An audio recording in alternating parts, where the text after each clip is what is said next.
سورہ پارہ نمبر 25 آیا کریمہ نمبر 13۔ نحمدہ ونصلی ونسلم علی رسولہ الکریم، اما بعد فاعوذ باللہ من الشیطان الرجیم، بسم اللہ الرحمن الرحیم۔ شرع لکم من الدین ما وصی بہ نوحا والذی اوحینا الیک وما وصینا بہ ابراہیم وموسیٰ وعیسیٰ ان اقیموا الدین ولا تتفرقوا فیہ کبر علی المشرکین ما تدعوہم الیہ، صدق اللہ العظیم۔ شرع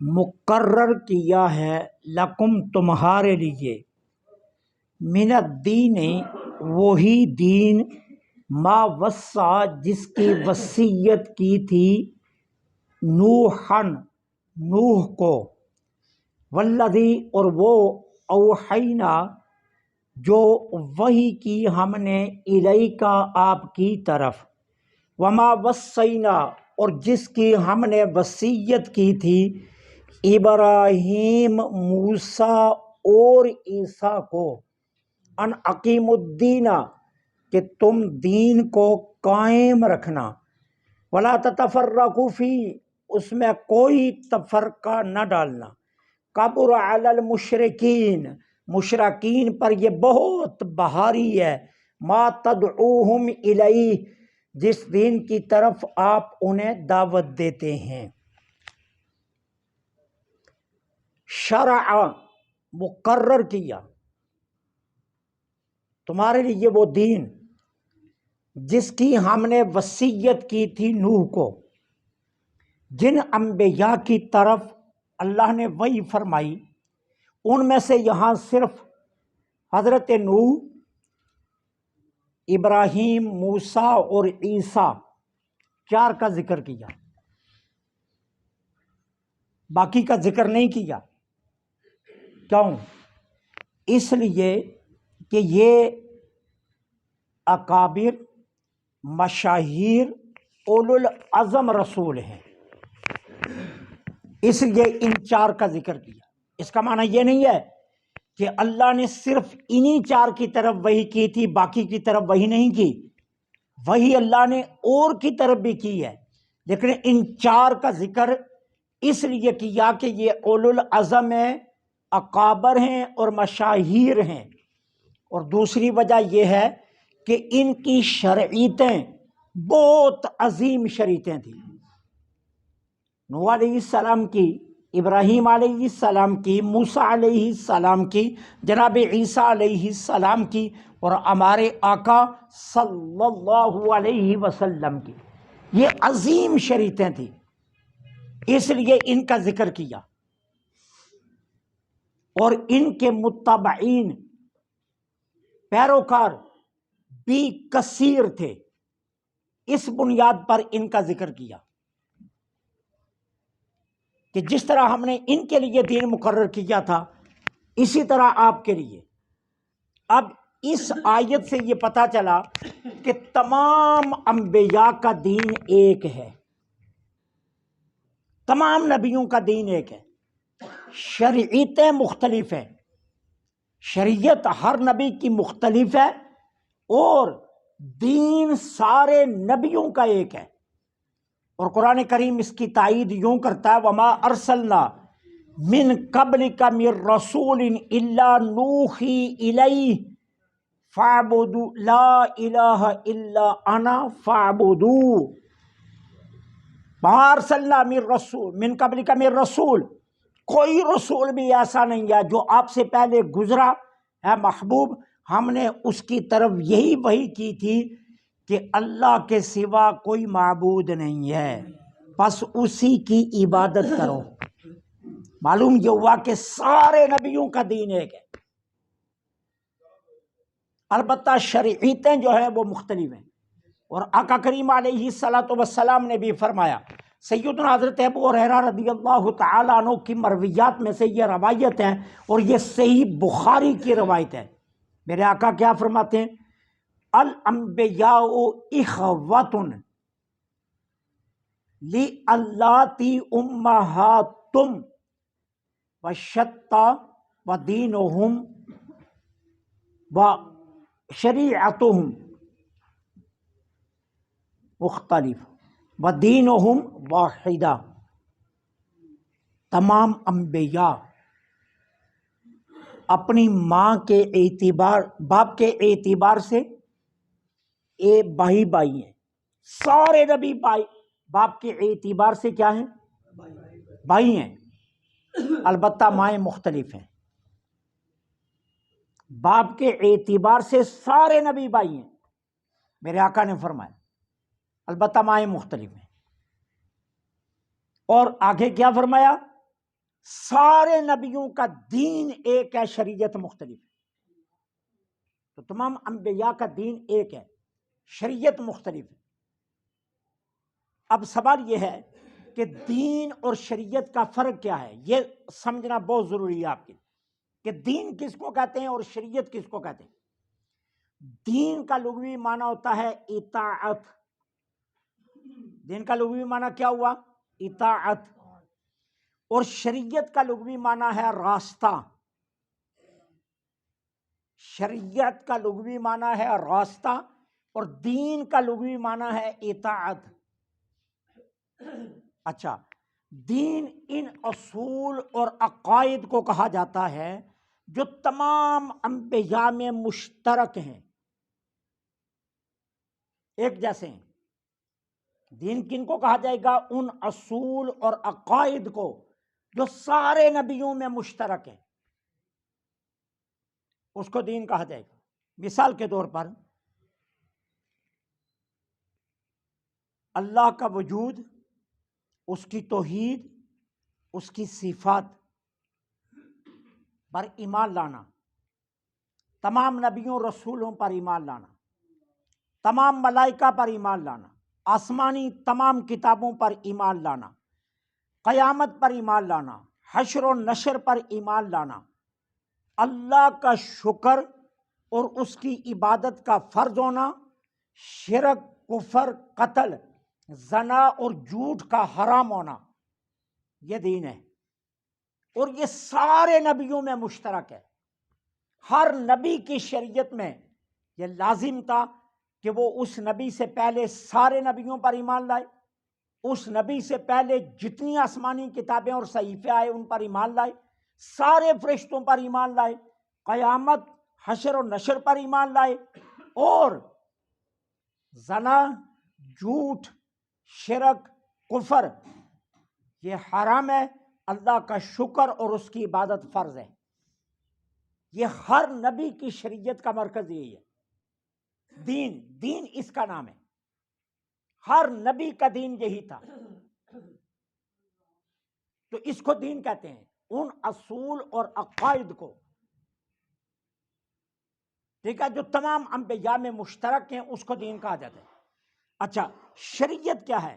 شریعت یہ ہے کہ ہر نبی اپنے زمانے کی خصوصیات کے اعتبار سے کچھ چیزوں کو فرض قرار دیتے ہیں، کچھ کو مستحب، کچھ چیزیں حرام، کچھ حلال، کچھ مباح. یہ ہر نبی اپنے زمانے کی خصوصیات کے اعتبار سے یہ فیصلہ کرتا تھا کون سی چیز حلال ہوگی، کون سی حرام. اس کو شریعت کہتے ہیں. اس کا نام ہے شریعت کہ نبی اپنے زمانے کی خصوصیات کے اعتبار سے کچھ چیزیں فرض، کچھ حلال، کچھ حرام، کچھ مستحب، کچھ مباح. اس کی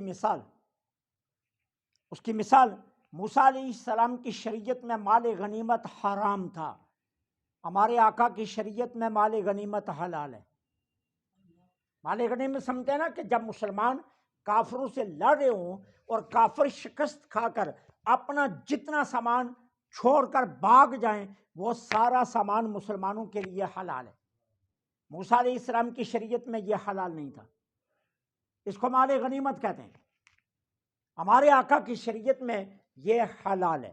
موسیٰ علیہ السلام کی شریعت میں نماز مسجد کے علاوہ کسی اور جگہ پڑھنی جائز نہیں تھی۔ ہمارے آقا کی شریعت میں اگر ظاہراً کوئی نجاست اور گندگی نظر نہیں آ رہی اور راستہ، وہ جگہ راستہ نہیں ہے، تو آپ جہاں چاہیں نماز پڑھ سکتے ہیں۔ پوری روئے زمین آپ کے لیے نماز ہے، مسجد ہے، پوری روئے زمین آپ کے لیے مسجد ہے، آپ جہاں بھی چاہیں نماز پڑھ سکتے ہیں۔ موسیٰ علیہ السلام کی شریعت میں ایسا نہیں تھا۔ موسیٰ علیہ السلام کی شریعت میں نماز صرف مسجد میں جائز تھی، مسجد کے علاوہ کسی اور جگہ نماز جائز نہیں تھی۔ زمانے کی خصوصیات کے اعتبار سے موسیٰ علیہ السلام کی شریعت میں تیمم کی سہولت نہیں تھی، ٹھیک ہے؟ اگر کسی شخص پر غسل فرض ہے، سردی کی شدت ہے، بیمار ہے، پانی کو ہاتھ لگانے سے جان جانے کا خطرہ ہے، تو موسیٰ علیہ السلام کی شریعت میں پھر بھی حکم تھا پانی ہی استعمال کرنا پڑے گا۔ جان کی بازی لگا کر بھی پانی۔ ہمارے آقا کی شریعت میں کیا حکم ہے؟ ہمارے آقا کی شریعت میں حکم یہ ہے، آپ سفر میں پانی آپ کو نہیں مل رہا، آپ ڈھونڈ رہے ہیں، اب وقت ایسا آ گیا کہ آپ کو یقین ہو گیا کہ اب اگر میں پانی تلاش کرتا رہا تو میری نماز چلی جائے گی۔ حکم کیا ہے؟ آپ تیمم کر کے نماز پڑھ لیں۔ ایک مرتبہ ہاتھ زمین پر ماریں، ان کو جھاڑیں، اپنے چہرے پر مار لیں۔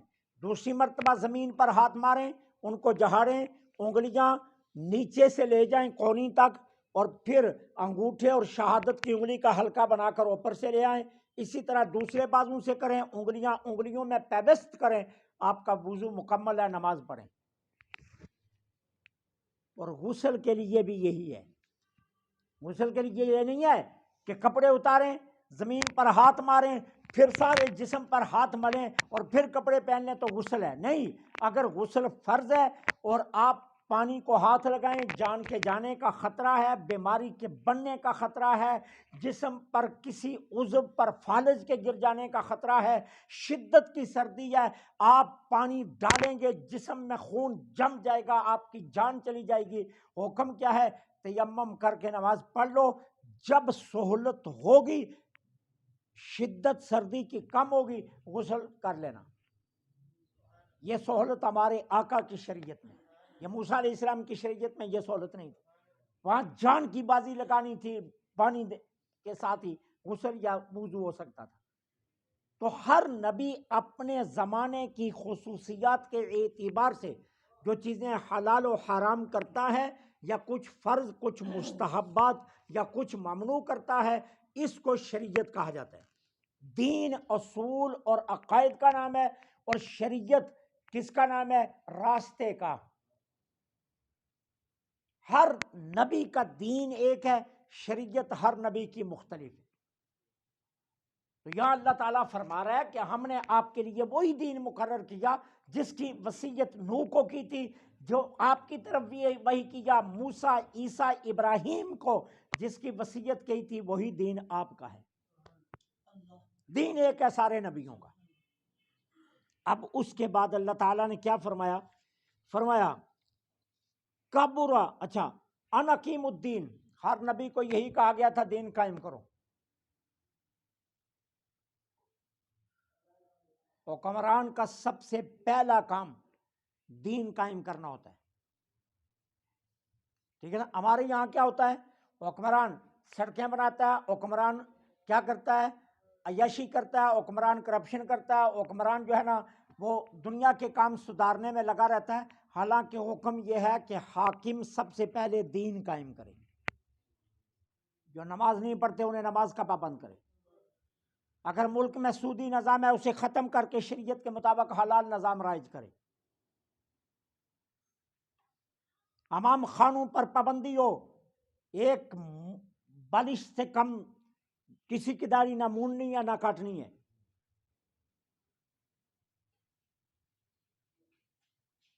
احکام شرعیہ پہلے نافذ کیے جائیں گے، باقی باتیں بعد۔ یہ لازم ہے حاکم پر۔ ہم نے ہر نبی کو یہی وصیت کی تھی، سب سے پہلے اقیم الدین، دین کو قائم کرو۔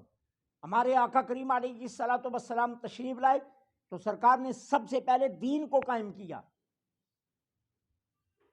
مکہ میں دعوت شروع کی تو کہاں سے؟ توحید سے، اور پھر دوسرے نماز کی پابندی سے، حلال کھانے سے، حرام سے روکنے سے، سچ بولنے سے، زنا سے بچنے سے، جھوٹ سے پرہیز کرنے سے۔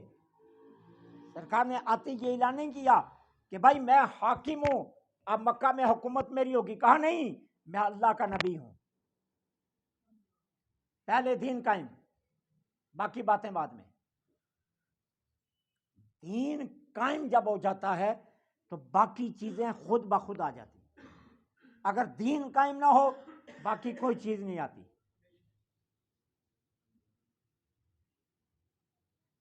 باقی ساری چیزیں بعد میں۔ دین آ گیا، رزق بھی آ گیا، دین آ گیا، علاج بھی آ گیا، دین آ گیا، سہولیات بھی آ گئی، دین آ گیا، باقی تمام چیزیں آ گئی۔ اب بتائیے مجھے، جب دین آ جائے گا تو دیندار کو پتا ہوگا راستے سے کانٹا ہٹانے پر ثواب ہے، کسی کے لیے راستہ چھوڑنا ثواب ہے، راستے میں نہ بیٹھنا یہ ثواب ہے، راستہ کشادہ کرنا یہ ثواب ہے۔ تو آپ مجھے بتائیے پھر نتیجہ کیا نکلے گا؟ اگر آپ کو پتھر نظر آئے گا آپ خود ہٹا دیں گے تو سڑکیں بنتی گئی یا نہ بنتی گئی؟ کانٹے نظر آئے تو آپ خود، جاڑی نظر آئی تو آپ خود کاٹ دیں گے، تو راستے خود بن گئے دین کی وجہ سے۔ اور یہ کام تب ہوتا ہے جب دین آ جائے، تو پھر ساری دنیا خود بنتی جاتی ہے، پھر ہر چیز خود کشادہ ہوتی جاتی ہے۔ تو دین مقدم، ولا تفرقوا، اس میں فرق نہ کرنا، دین میں فرق نہیں۔ شریعت میں فرق ہو سکتا ہے، دین میں فرق نہیں ہے۔ اللہ ایک ہے، سب کے لیے یہی ہے، وہ اپنی صفات میں بے مثال ہے، سب کے لیے یہی ہے، اس کا وجود واجب ہے، سب کے لیے یہی ہے، تمام انبیاء اور رسل برحق ہیں، سب کے لیے یہی ہے، تمام کتابیں آسمانی برحق ہیں، سب کے لیے یہی ہے، قیامت حشر نشر برحق ہے، سب کے لیے یہی ہے، نماز فرض ہے، سب کے لیے یہی ہے، زنا حرام ہے، جھوٹ حرام ہے، سب کے لیے یہی ہے۔ دین میں تو فرقہ نہیں، شریعت میں فرق ہو سکتا ہے، دین میں نہیں۔ اس کے بعد فرمایا قبر علی المشرکین ما تدعوہم الیہ، جس دین کی طرف آپ مشرکین کو دعوت دے رہے ہیں یہ ان کے لیے بڑا بھاری ہے۔ بھاری کیوں ہے؟ دو وجہ سے، دو وجہ سے بھاری ہے ان کے لیے، یہ مکہ والوں کے لیے یہ دین۔ کیوں؟ سب سے پہلی وجہ یہ ہے کہ وہ ہمارے آقا کریم کو اپنے جیسا بشر سمجھتے تھے۔ جب اپنے جیسا بشر سمجھتے تھے تو پھر ان کا خیال یہ تھا کہ نبی کوئی فرشتہ ہونا چاہیے۔ اب نبی فرشتہ ہو تو ٹھیک ہے، اور یہ نبی ہیں تو ہم اپنے جیسے کی بات کیوں مانیں؟ جب یہ ہمارے جیسے ہیں تو ہم اپنے جیسے کی بات کیوں مانیں؟ ہم جانتے ہیں یہ حضرت آمنہ کے بیٹے، ہم جانتے ہیں حضرت عبداللہ کے بیٹے، ہم جانتے ہیں عبد المطلب کے پوتے ہیں، ہم جانتے ہیں کہ خاندان ہاشم سے ان کا تعلق ہے، ہم ان کا شجرہ نسب جانتے ہیں، ہمیں ان کے گھر کا پتہ ہے کہ یہ ان کا گھر ہے۔ تو پھر یہ ہم جیسے ہوئے نہ ہوئے تو ہم اپنے جیسے کی اطاعت کیوں کریں؟ یہ ان کی غلط فہمی تھی۔ وہ دکھائی دینے میں اپنے جیسے تھے، حقیقت میں وہ اللہ کے محبوب تھے۔ وہ صاحبزادہ فیاض الحسن آلو مہار شریف والے فرمایا کرتے تھے نا، اوئے تم نے نبی کو حلیمہ سعدیہ کی بکریاں چراتا دیکھا ہے، عرش پر جاتا نہیں دیکھا؟ وہ کہتے بکریاں چراتے تھے حلیمہ سعدیہ کے، وہ ہم جیسے، کہا انہیں عرش پر جاتا نہیں دیکھا؟ کہا تم انہیں خدیجۃ الکبریٰ کا شور کہتے ہو، وہ جبرائیل ان کے دروازے پر آتا نہیں دیکھا؟ تو مکہ والوں کا سب سے پہلا یہ تھا، یہ چیز کہ وہ حضور کو اپنے جیسا بشر سمجھتے تھے، لہذا اپنے جیسا بشر سمجھنے کی وجہ سے وہ حضور کی اطاعت پر راضی نہیں ہو رہے تھے۔ کہا یہ ان کے لیے بھاری ہے، کیوں؟ وہ اپنے جیسا سمجھتے ہیں۔ دوسرا تکبر، دوسری جو چیز رکاوٹ تھی وہ تکبر تھا۔ کیوں؟ وہ کہتے تھے اگر نبی بننا ہی تھا تو اتنے چودھری مکے میں اور ہیں، اتنے بڑے بڑے امیر اور بیٹھے ہیں، اتنے بڑے بڑے رئیس اور بیٹھے ہیں، تو چودھریوں کے ہوتے ہوئے اللہ تعالیٰ اس کو نبی کیوں بنا رہا ہے؟ اس کو نبی کیوں بنا رہا ہے کہ جو یتیم آتے ہی، جو کسی سردار بڑے امیر کبیر کا بیٹا نہیں ہے، کیوں اللہ اس کو نبی بنا رہا ہے؟ جس کے پاس دھن دولت نہیں ہے، ٹھیک ہے؟ اور اللہ نے اس کا جواب کیا دیا؟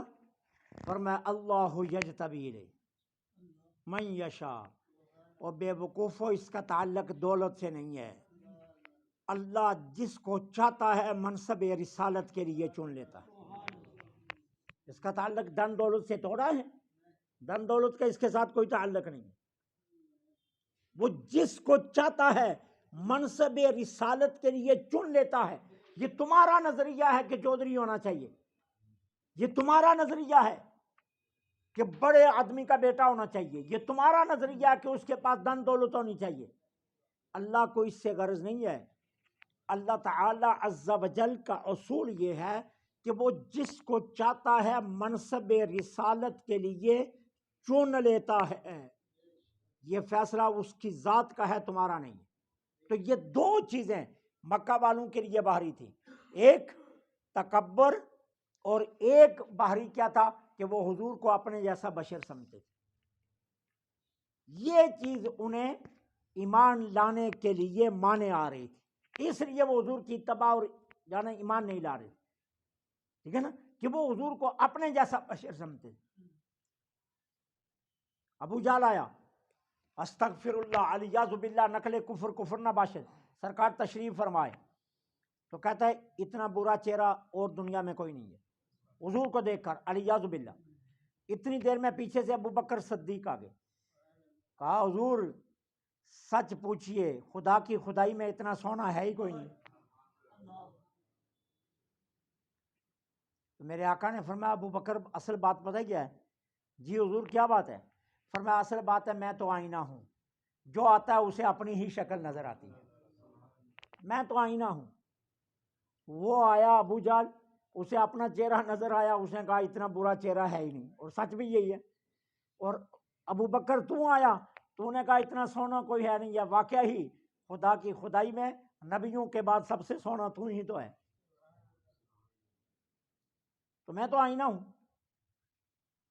اس لیے اللہ جس کو چاہتا ہے منصب رسالت کے لیے چن لیتا ہے۔ اللہ سے دعا ہے اللہ حق کہنے کی